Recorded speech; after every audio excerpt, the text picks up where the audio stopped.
నిన్ననేమో షూట్కి వెళ్ళిన ప్రతిసారి వెళ్ళినప్పుడు ఈ జ్యువెలరీలు అన్ని తీసుకెళ్లాల్సి వస్తుంది. మళ్ళీ ఇంటికి వచ్చిన తర్వాత సర్దుకోలేక సావాలి. ఈ ఆడోళ్ళకి ఎప్పుడు ఈ పని నుంచి విముక్తి లభిస్తుందో అర్థం కాదు. వారు బయటికి తీసుకెళ్తా అనేసి అన్నాడు. ఇంట్లో ఉంటే ఎన్నో ఆలోచనలు, అట్లా బయటికి వెళ్తే అది కూడా హస్బెండ్. నాకు నచ్చినట్టు గ్రీన్ షర్ట్ వేసుకో అని అంటే తనకి సైజ్ పట్టట్లేదు అనేసి ఈ కలర్ సెలెక్ట్ చేసుకోండి. ఇద్దరం గెట్ రెడీ వీడియో చేద్దాం అనుకున్నాం. నీ వల్ల నాతో కాదని చెప్పి పక్కకి వెళ్ళిపోయింది.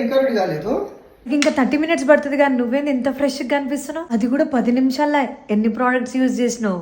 నేను నీలాగా వీళ్ళకి ఖర్చు పెట్టే టైప్ కాదు. నేను యూజ్ చేస్తుంది ఇది. అదే Derm Doc 2% kojic acid and 0.5% glutathione cleansing bar. మా ఆయన ఏమన్నాడంటే స్కిన్ కేర్ గురించి ఎన్నో వేలు ఖర్చు పెడతావు కానీ నాకు జస్ట్ 380 రూపీస్ కి 3 సోప్స్ వస్తున్నాయి అని అన్నాడు. అయితే నేను కూడా యూజ్ చేస్తాను. దీంట్లో చాలా బెనిఫిట్స్ ఉన్నాయి. గ్లూటాథయోన్ స్కిన్ ని బ్రైటనింగ్ చేస్తుంది. కోజిక్ యాసిడ్ స్కిన్ కాంప్లెక్షన్ ని ఇంప్రూవ్ చేస్తుంది. స్కిన్ ని ఈవెంట్ ఆన్ చేస్తుంది. డిఫరెన్స్ మీరే చూసేయండి. ఫేస్ హ్యాండ్స్ చాలా గ్లోయిగా కనిపిస్తుంది. మీరు కూడా ట్రై చేయండి. ప్రోడక్ట్ ట్యాగ్ చేసిన and available on purple app.